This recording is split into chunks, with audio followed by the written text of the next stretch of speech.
That's what Christmas means to me, my love. Oh, that's what Christmas means to me, my love. Oh, yeah.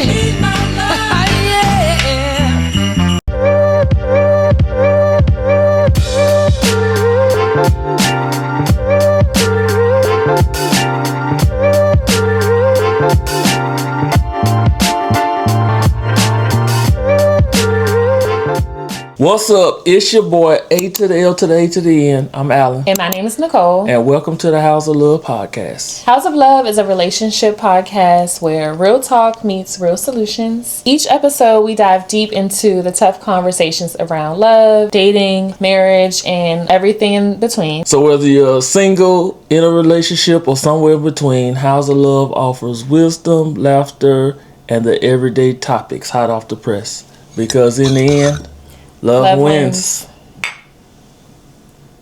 So we have our Christmas pajamas on and our Christmas hats because this is our Christmas episode. So that's what Christmas means to me, my love. Oh yeah.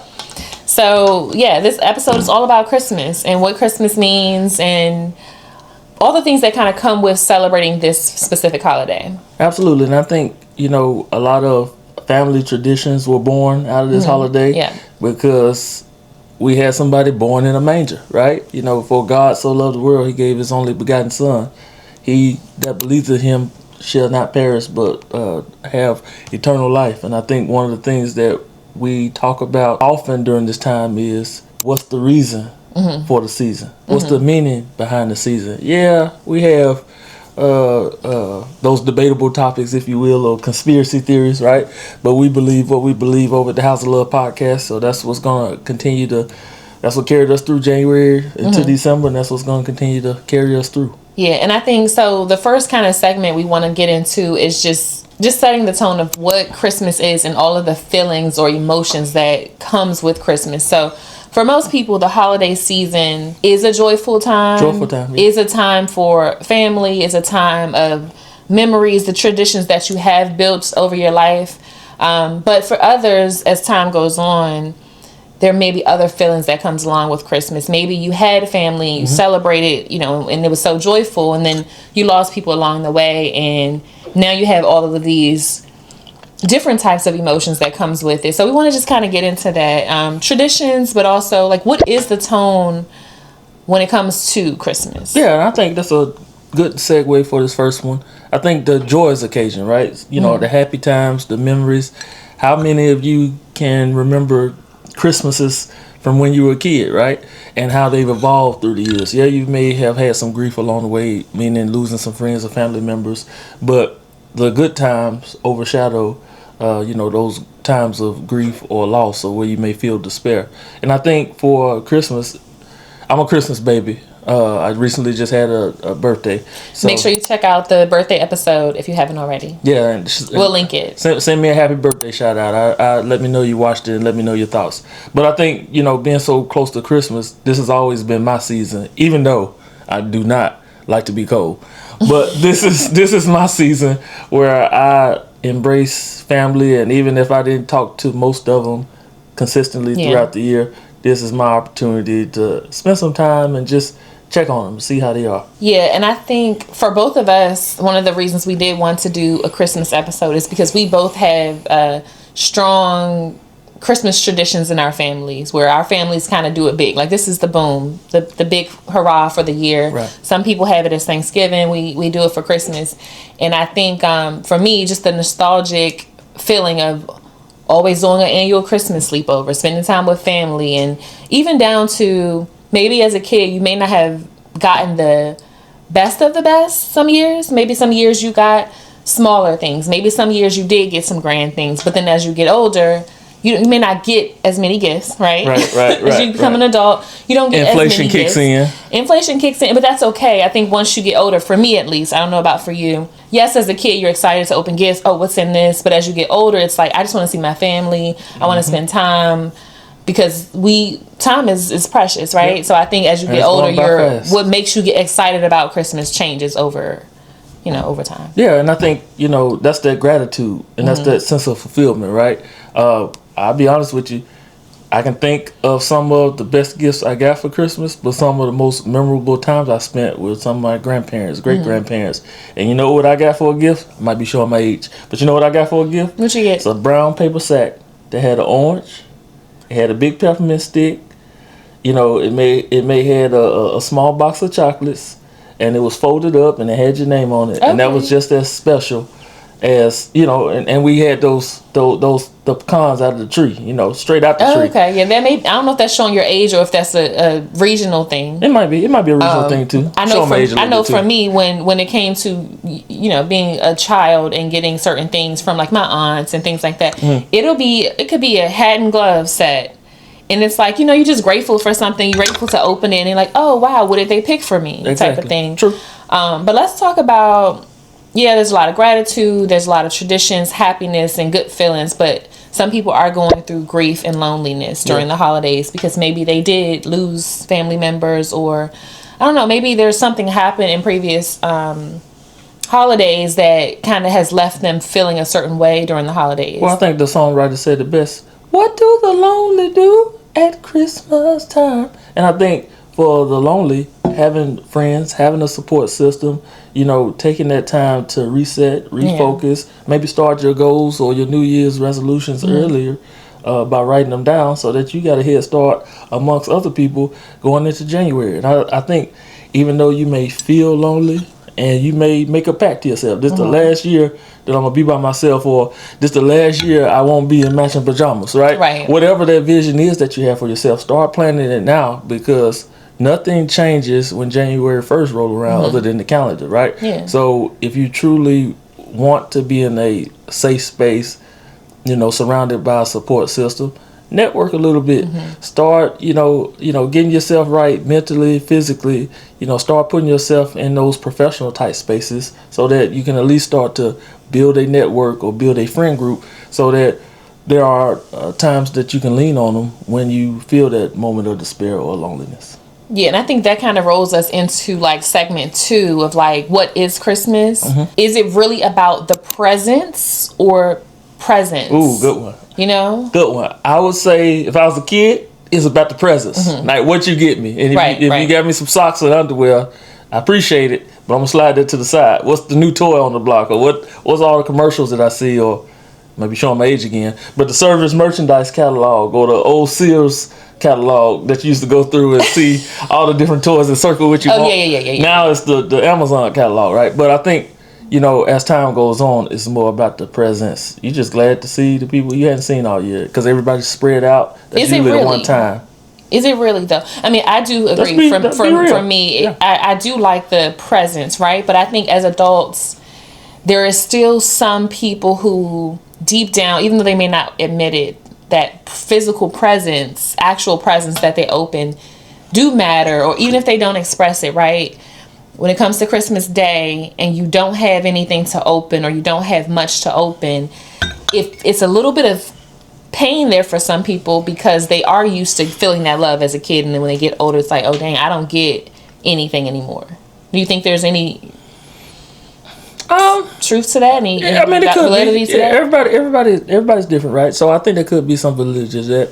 Personally, I enjoyed seeing the expression on kids' faces. I like the excitement, and whatever they got, I know I'm gonna play with it anyway. So it's like I got it too, right? But I like the presence of, you know, looking around the room, and usually, and you'll see this on the short, usually the presence of my family, there's always some activity going on, and that's our family bonding time, right? So whether I'm performing a Christmas song, all is calm, all is bright, round number, or whether we playing Christmas Scrabble, or whether we're reading about a biblical story around the Christmas, those are things that, you know, you continue to build on to show gratitude, to show thanks and appreciation.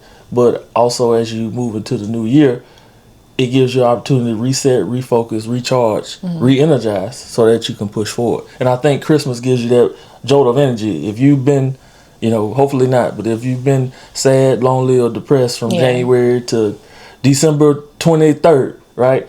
at least the 24th, 25th give you some sense of, you know what, Yeah. everything's gonna be okay. Yeah, and for anybody who is watching that maybe has those sentiments of like, I'm sad, I'm lonely for whatever reason, right? Maybe you're not where you want to be, or maybe you didn't get what you wanted.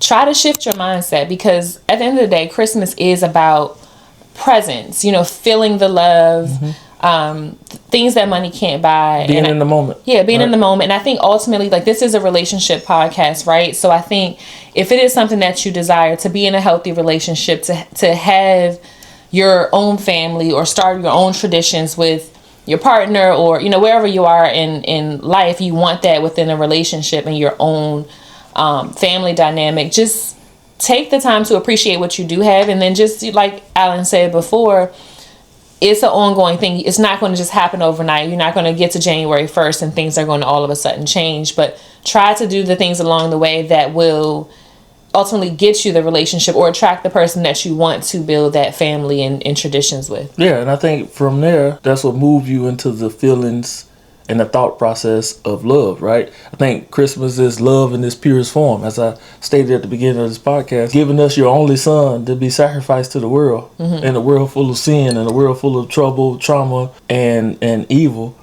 to be celebrating the birth during this time. That's love in its purest form. So that's the love we should be sharing, right? One of the things, and we talk about this off script all the time, we started this love and relationship podcast based on the gender wars, based on the broken homes and broken families, and it being glorified and it being publicized. Yes, for the most part, long gone are the days of the family, the positive family TV role models that we saw of the 90s. So it's up to us to do something about it. It's up to us to make a change. It's up to us to show love to our brother and sister, because you never know what people are going through. We were watching a show earlier today, and you just think about like some people that have these thoughts in their mind that are willing to, do something to their own blood, or they don't have the knowledge to even know where they are, and you got kids walking into the street in the middle of the night wandering off, and you don't even know where your child is. So, Right. When you talk about love in its purest form, I think that's a key, especially with red, right? That's a key signal of Christmas for me. And I think love in its purest form is also giving people grace. You say that all. You say that I do. Yeah. I do. I say it all the time. I say it on my shorts almost every week. Y'all make sure to go follow Nicole on YouTube and across all platforms. Nicole. Yeah, thank you for that. Yeah, I think a lot of times we don't know what the next person is dealing with, whether it's family, and sometimes especially family. We don't check in on our people regularly because it's the hustle and bustle of life, right? So if they come across upset or angry or standoffish or whatever, give people grace, because you don't know what they're dealing with in their head. You don't know what they're dealing with on the day-to-day. And so trying to give people grace during the holidays. If you see a family member that you're like, I don't ever see you, I don't ever speak to you, and you kind of act a certain way during the holidays, like, she don't mess with me, whatever. Don't do that. Kind of appreciate the fact that you have your people, right? That they're here, they're present, and try to give them grace in whatever they're going through. I know sometimes for us, we have our Christmas Day brunch, and we're all in the kitchen together, we're cooking, and sometimes it's a little back and forth, because like, you in my space, I'm trying to get this done, we need to get the breakfast done, brunch done by this time and stuff like that. And it's like, hold on, relax, let's give each other grace, let's just kind of calm down and just appreciate the moment of cooking together, appreciate the present moment, and give each other grace on, like, maybe you woke up not feeling that well, but you're still up cooking. So just kind of giving people grace in different capacities when it comes to the holiday season, but overall as well. Yeah, and I say to go along with that, when we talk about grace, right? That's a form of love, right? That's an action, right? So people can feel that, people can see that. But I think when you are giving people grace, trying to understand where they're coming from, possibly don't know how they're feeling or how the holiday season has affected them over their lifetime, I think it's important to ask the question. You never know what comes of asking a question. You may be asking a provocative question that allows them to just vent. And that may be something that he or she has had bottled up the entire year, right? So give people grace. And I wrote a little piece about that, and I think that's pertinent to this conversation, right? When we talk about giving people grace, you don't have to perform happiness. You don't have to meet anyone's expectations. You're allowed to feel exactly where you are. Christmas can still be fun. It also can mean love. It also can mean rest. It also can mean recharge. It also can mean reset. It can mean healing. It can mean hope. Love, in its purest form, meets you where you are.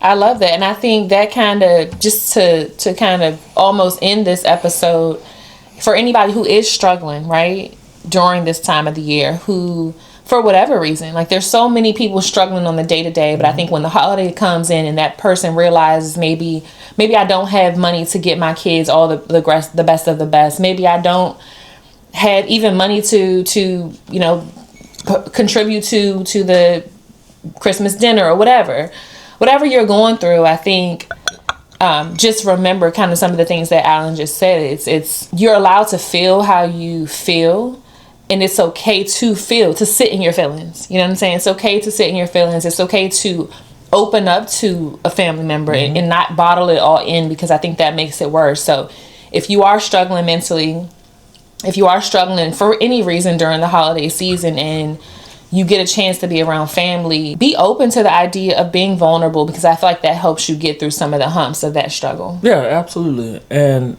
with that, I think, you know, you think about what we mentioned about love in its purest form, giving grace. For some people, it may be healing. For some people, it may be trauma. For some people, it may be excitement during the season, right? But I think we also have to be mindful of, what does Christmas really mean to you? Yeah. Right?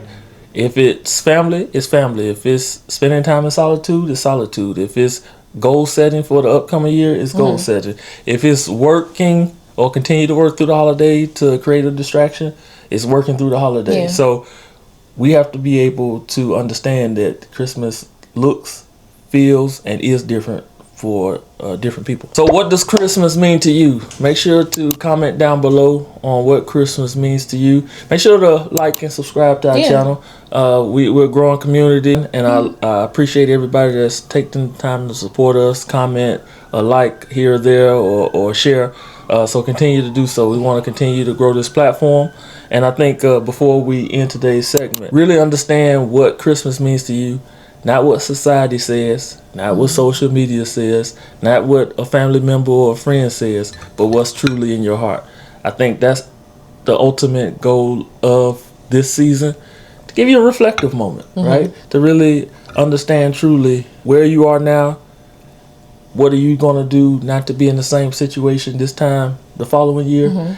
And maybe how people can help support you in that journey. Yeah, and I think you hit a good point in that understanding what Christmas means to you, listening to the outside noise or trying to compete with what people are doing on social media and things like that, ultimately you lose in the end, because you still have a void, right? You still have a void that you're trying to fill, trying to chase somebody else's happiness. So really reflect on yourself and what genuinely makes you feel happy, what makes you feel safe, what makes you feel comfortable. And ultimately that is really where the healing starts. I feel like when people are competing and, oh, let me get this purse, this car, this whatever, you're trying to chase these things, but that's not going to heal what's on the inside. Absolutely. So. And remind yourself and remember this. If you don't remember anything else from this episode, you are not a Grinch.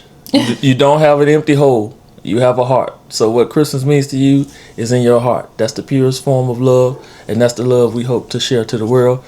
And before we end, one of your favorite, fondest, most memorable Christmases that you can think of? This is not like super grand, but if I had to pick one, I have a cousin who is like my bestie cousin. You're the same age. And one Christmas when we were like, I don't know, 13, my aunt bought us some matching pleather pants. They weren't leather, but they were pleather, and we probably didn't cost much, but when we opened them and we saw that we got matching pants, we wore our pants, and we were just so, we were twinning and stuff like that. So I remember that all the time. Like, I think that's one of my most memorable, because it's like me and my best cousin were matching, and I don't even think we had ever had any matching like clothes at that time. So I think that's a memory that stands out to me. Yeah, man, there are so many. So being with my grandparents during the holidays, kind of traveling back and forth, being on my mom's side and dad's side. The biggest one I can remember, it just always stands out. Sometimes I randomly dream of it when it gets to the Christmas season. But early on, I had to be, I don't know, maybe 4 or 5. And there's a picture and everything that Santa laid out. I mean, we had, my brother and I, we had everything we can imagine. And there's even a picture of me in my, I'm going to say pull up. I don't think it was a diaper. Where I'm shooting in the basketball goal. There's a picture of me where I got a guitar and I'm singing in the microphone, right? I'm still the same person to that day. I'm sure y'all see it on the podcast all the time. Yeah, I sing and dance all the time. So it's so many, but those are the ones that stand out. Then there are other ones where I spoke on earlier, being around grandparents, great grandparents, great aunts and uncles, where they gave you the brown paper sack, and you look forward to the candy, the chocolate, the orange or the apple, the big stick of peppermint, the pecans. I enjoyed those because guess what came with that? Words of wisdom.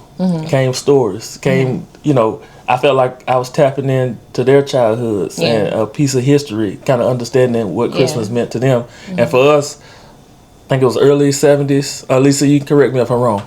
But we started a family tradition where on Christmas Eve, we would all get together. And to see like some of the old pictures where it was, 50 people in the house, right? And then some Christmases we have, maybe 15 or 20. Other Christmases we have like 50. It's a full on production, right? And I think keeping that tradition through the 70s up until now, that's been one of the highlights of my Christmas season. Yeah, and I know before we close, I know there are some people who don't celebrate Christmas per se. Right. I know my family, part of my family has introduced Kwanzaa over the years, and I know people celebrate differently too. And so I want to acknowledge that. But no matter how you celebrate or what you celebrate during this time of the year, I think all of these same things kind of will resonate with you regardless. I think at the end of the day, it's spending time with family, understanding what really matters during this time of the year, and doing the work that we said throughout the episode. I think it's still applicable to all cultures if you don't necessarily celebrate Christmas. Yeah, absolutely. So from our house to yours, happy Kwanzaa, Merry Christmas, and remember, in the end, love wins.